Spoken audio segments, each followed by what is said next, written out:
Quelle est la meilleure façon de se réconcilier avec une nation amie, après avoir accidentellement détruit des hélicoptères qu'ils voulaient vraiment pour leur effort de guerre? Pour l'Australie, la réponse est évidente. Envoyer les chars. Mais pourquoi des chars et pourquoi maintenant? La guerre des chars en Ukraine a été brutale, et la Russie perd du terrain si rapidement. En octobre 2024, la Russie a perdu un stupéfiant 9071 chars, dont 2431 ont été détruits. Ces taux de destruction élevés saignent à blanc les ressources de la Russie. Bien que l'Ukraine ait aussi perdu des chars, la différence se trouve dans leur qualité. La Russie sort de la retraite des chars anciens, comme le T-62 et le T-44-55 pour tenir le coup, tandis que les chars occidentaux de l'Ukraine tiennent leur position. Les forces ukrainiennes disposent de chars construits en Occident, comme les Léopards et les Abrams, qui sont non seulement plus résistants, mais aussi conçus pour protéger les équipages et infliger des coups dévastateurs à l'ennemi. Cet avantage pourrait être décisif avec plus de soutien occidental. Et maintenant, l'Australie intervient. Que propose-t-il exactement? Et est-ce que cela pourrait changer la donne? Plongeons-nous! L'Australie a toujours soutenu l'Ukraine. C'est le deuxième plus grand fournisseur d'aide à l'Ukraine de la région Indo-Pacifique après le Japon, avec plus d'1,5 milliard de dollars au total depuis le début de la guerre. Cependant, contrairement au Japon, l'aide de l'Australie a été principalement militaire, plutôt que financière ou humanitaire. L'Australie a donné un large éventail d'armes offensives pour l'Ukraine, y compris les soi-disant drones en carton fabriqués à partir de SBI Waipak Corvo, des obus d'artillerie cruciaux de 155 mm en partenariat avec la France, 6 pièces d'artillerie tractées, 1777 pour tirer ces obus, des obus d'artillerie de 105 mm, des véhicules blindés de transport de troupes et 120 véhicules de soutien d'infanterie Bushmaster résistants aux mines. Vous pouvez maintenant ajouter 49 autres chars M49A49 Abrams à la liste. L'Australie utilise les Abrams depuis 2006, lorsqu'elle a acquis 59 versions du char M1A1 des États-Unis. L'acquisition a remplacé les chars Leopard 1, utilisés par les forces armées depuis le milieu des années 70. Les chars Abrams avaient un mix d'équipements américains. Le M1A1 Abrams, apparu au milieu des années 80, a été produit jusqu'en 1992 pour l'armée et les Marines. Il se vantait de nombreuses améliorations par rapport au premier Abrams. Celle-ci incluait un canon de 120 mm, remplaçant le canon initial de 105 mm, et de meilleures caractéristiques défensives. Le système de gestion intégré Abrams a été ajouté au fur et à mesure des améliorations du char.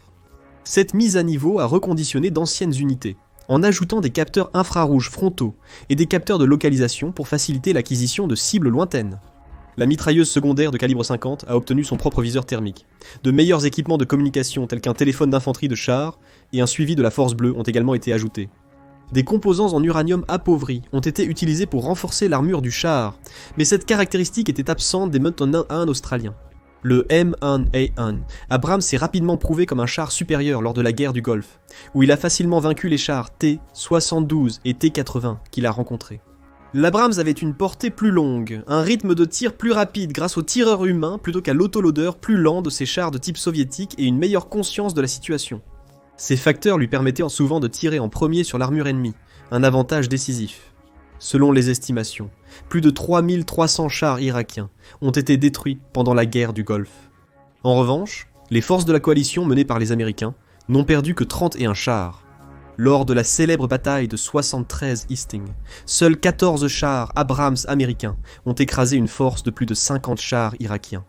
Les chars T-72 irakiens ont été touchés par des obus anti-chars perforants avant même de réaliser la situation. La force américaine n'a subi que des pertes mineures.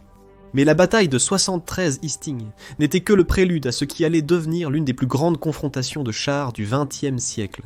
Cette nuit-là, la pluie a transformé le sable en boue. Les Irakiens, en retraite, avaient aussi incendié les champs pétrolifères alentour, accentuant l'obscurité. Puis il y a eu des éclairs de canon de chars dans la fumée. C'était le début de la bataille de Norfolk, plus connue par les vétérans de la guerre du Golfe comme la nuit de l'effroi. Le M1A1 Abrams était redoutable au combat de nuit grâce à sa technologie d'imagerie thermique, aux grandes dames des Irakiens. Malgré les conditions défavorables, les forces de la coalition ont de nouveau mis en déroute les chars irakiens, en détruisant près de 600, tout en perdant que quelques-uns. La plupart des victimes alliées, 6 morts et 32 blessés, sont survenus à la suite de tirs amis erronés en raison de l'environnement chaotique. En 100 heures, Les opérations terrestres de la guerre du Golfe se sont conclues par une victoire totale de la coalition. Des équipages de chars bien formés utilisant des chars supérieurs peuvent y contribuer. Le M1A1 Abrams a fait ses preuves sous le feu dans des conditions très difficiles. Le char est tout aussi capable aujourd'hui, même s'il n'est plus le modèle haut de gamme. Alors pourquoi l'Australie a-t-elle choisi de faire don de ces équipements apparemment si précieux? En effet, l'une des raisons de l'hésitation des pays occidentaux à fournir plus d'aide est à la crainte d'épuiser leur propre stock. On pourrait croire que l'Australie peut plus facilement se passer de chars que la plupart des pays de l'organisation du traité de l'Atlantique Nord. Contrairement à la Pologne qui investit logiquement dans 116 chars Abrams, l'Australie est une nation insulaire. La Pologne doit créer une grande armée de terre pour se défendre contre son adversaire historique de plus en plus agressif, la Russie. Cependant, la plus grande menace pour l'Australie est une Chine en expansion. Ainsi, l'Australie, à l'instar des États-Unis, délaisse la priorité accordée à la lutte antiterroriste pour se concentrer sur la rivalité entre grandes puissances. Pour l'Australie, une confrontation avec la Chine impliquerait principalement des hostilités se déroulant dans les mers et les cieux de la première chaîne d'îles. L'Australie doit donc avant tout construire ou acquérir des navires, des sous-marins, des avions et des missiles. Les chars paraissent moins cruciaux dans cette stratégie de sécurité. Cependant, cette évaluation serait fausse. L'Australie n'a jamais voulu se retirer du secteur des chars.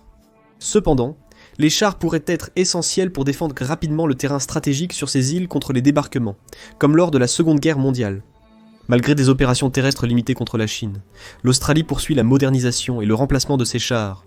En avril 2021, Canberra a demandé l'achat de 160 coques de chars M1A, afin de construire 75 des nouveaux chars M1A, de System Enhancement Package version 3, ainsi que d'autres types de véhicules. En janvier 2022, l'Australie a décidé d'acheter 75 chars M1A2 aux États-Unis dans un accord d'une valeur de 3,5 milliards. C'était un bon de commande suffisant pour remplacer la flotte précédente de chars M1A1. Cela laissait la question de ce que l'Australie devrait faire de ces anciens modèles qui arrivaient en fin de vie. L'Ukraine a longtemps désiré ces chars. Elle a initialement commandé un lot de 14 en mai 2023. Toutefois, comme souvent durant cette guerre, la demande a mis beaucoup de temps à être accordée. L'Australie a hésité en raison des coûts logistiques élevés perçus pour transporter ces chars. Le poids des chars Abrams rend leur transport difficile. Ils ne pouvaient pas non plus être expédiés directement en Ukraine, mais devaient passer par les États-Unis. En février 2024, Canberra a insisté sur le fait que la livraison des chars M1A1 Abrams à la retraite à l'Ukraine n'était pas à l'ordre du jour en raison de ces défis. Plus tard dans l'année, l'Australie a encore détérioré les relations avec l'Ukraine en enterrant des hélicoptères pour lesquels elle avait envoyé une demande formelle. Les hélicoptères impliqués étaient des MRH-90 Taipan. Le Taipan est entré en service en 2007 et a été retiré des forces armées australiennes entre 2022 et 2023. Le Taipan est un hélicoptère de transport moyen, multirôle, pouvant accueillir 20 soldats ou 12 brancards. Il peut être utilisé pour transporter des troupes, effectuer des recherches et sauvetages, des évacuations médicales et insérer des forces spéciales d'opération. Il est conçu pour des missions par conditions météo difficiles. L'armée et la marine australienne l'ont utilisé.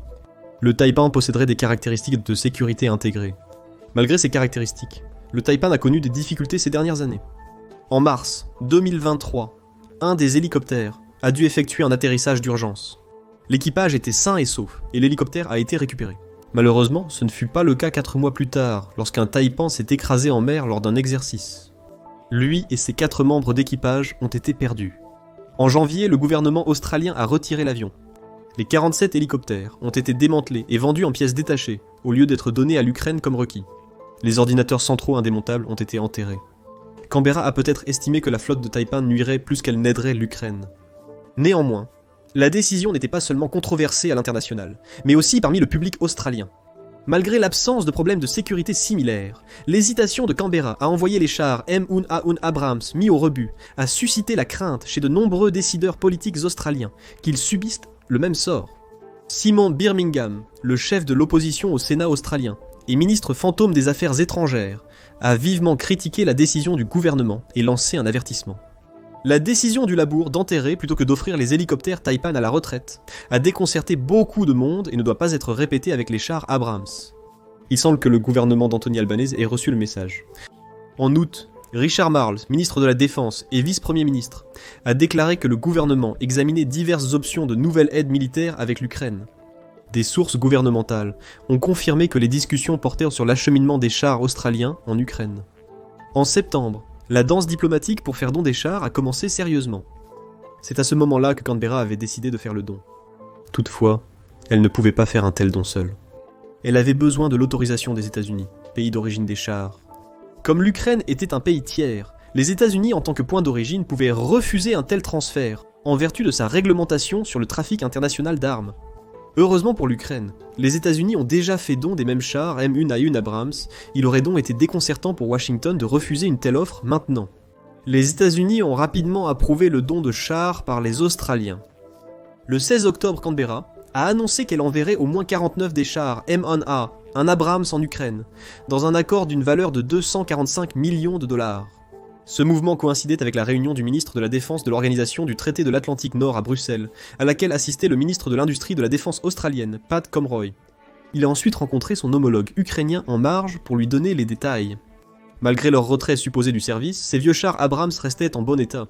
Le lieutenant Peter Lee, ex-chef de l'armée australienne de 2002 à 2008 et superviseur de l'introduction de ces chars, a déclaré en septembre que malgré leur mise à la retraite, ces chars très compétents devraient être bien entretenus avec des pièces disponibles, et que les Ukrainiens souhaitent vivement les obtenir.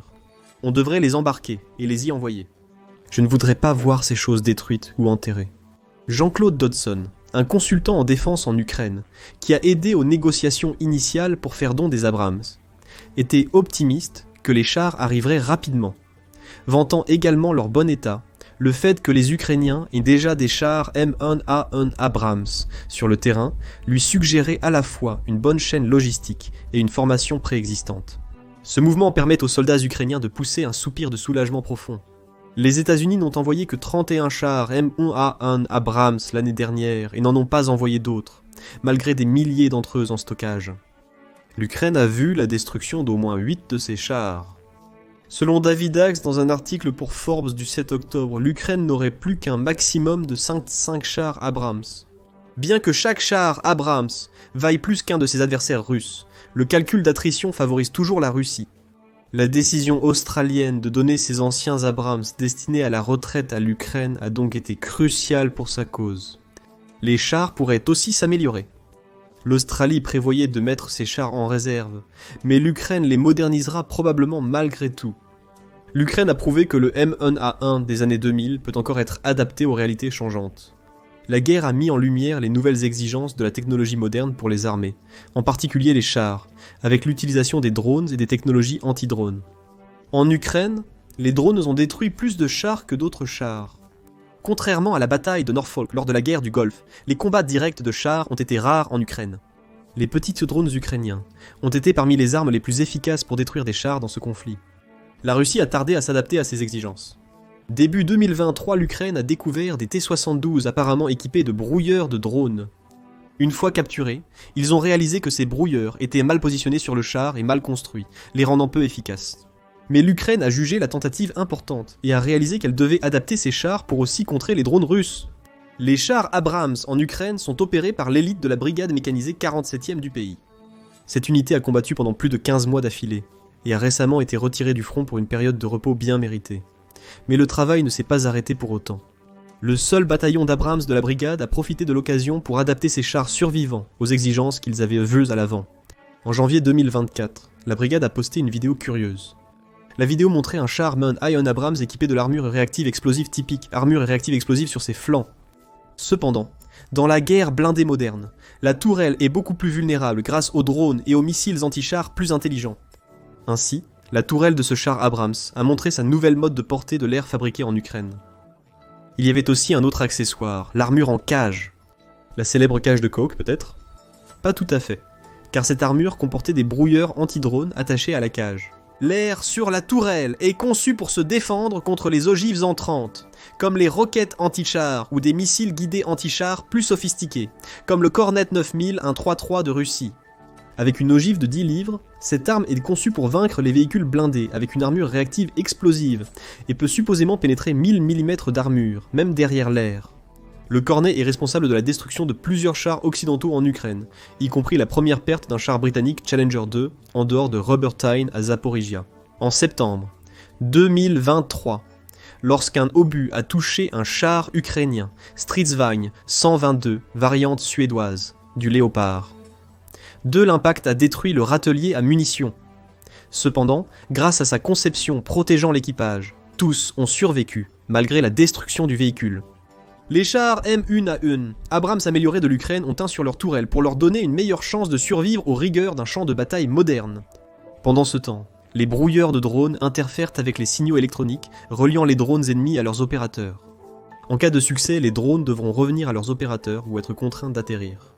Les opérateurs de drones expérimentés savent définir la base d'accueil comme cible du drone. Ce n'est pas une chose facile à faire avec un objet en mouvement comme un char. Les chars M1A1 Abrams entrants auront probablement ces fonctionnalités déjà installées. Si tout fonctionne comme prévu, ces chars seront plus résistants que le premier lot que les Ukrainiens ont reçu des États-Unis l'année dernière. Conroy a exprimé son enthousiasme à dépasser la polémique sur les hélicoptères enterrés après la finalisation de l'accord d'envoi des chars Abrams australiens en Ukraine. Le don de chars, plus sophistiqués à l'Ukraine, est sans doute un bon moyen d'enterrer la hache de guerre. L'ambassadeur ukrainien en Australie, Vassil Miroshnichenko, a salué cette décision, qualifiant les nouveaux chars d'aide substantielle. Il a souligné l'armure et les missiles du M1A1, affirmant qu'ils seraient très utiles pour les forces ukrainiennes sur les lignes de défense. Alors que l'Ukraine reste sur la défensive sur son territoire internationalement reconnu, les hauts gradés à Kiev veulent assurément exploiter pleinement le potentiel des chars Abrams. Le succès du 1001A1 durant la guerre du Golfe inspire les Ukrainiens. Ils savent que la Russie utilise toujours les mêmes chars qui se sont montrés inefficaces face aux Abrams il y a plus de 30 ans. Cependant, l'Ukraine a besoin de plus de ces chars dans son arsenal pour créer une telle puissance offensive. Avec des milliers en stock aux États-Unis, les Ukrainiens espéraient probablement plus que simplement les chars de l'Australie. Ils voulaient ouvrir la porte à beaucoup plus venant des États-Unis.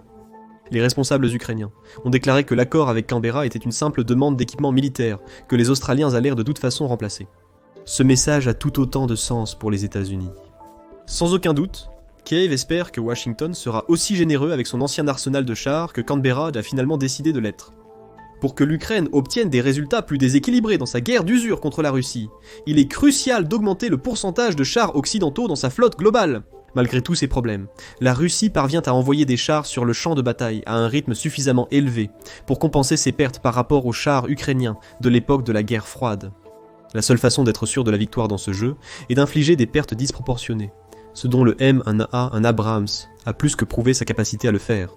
Mettre en mouvement les rouages pour un progrès plus large dans ce domaine et inciter à d'autres dons de chars de la part des États-Unis pourrait être la plus grande contribution que le don australien pourrait finir par faire. L'acceptation rapide par les États-Unis du transfert des chars australiens a probablement donné de l'espoir aux Ukrainiens. Quel impact la décision de l'Australie de donner la plupart de ses chars M1A1 Abrams à l'Ukraine aura-t-elle sur le terrain contre la Russie et sur le front diplomatique ? Ce mouvement pourrait-il inciter les États-Unis à fournir davantage de chars eux aussi ? N'oubliez pas de nous le faire savoir dans les commentaires. N'oubliez pas de cliquer sur j'aime et de vous abonner pour plus d'analyses d'experts militaires.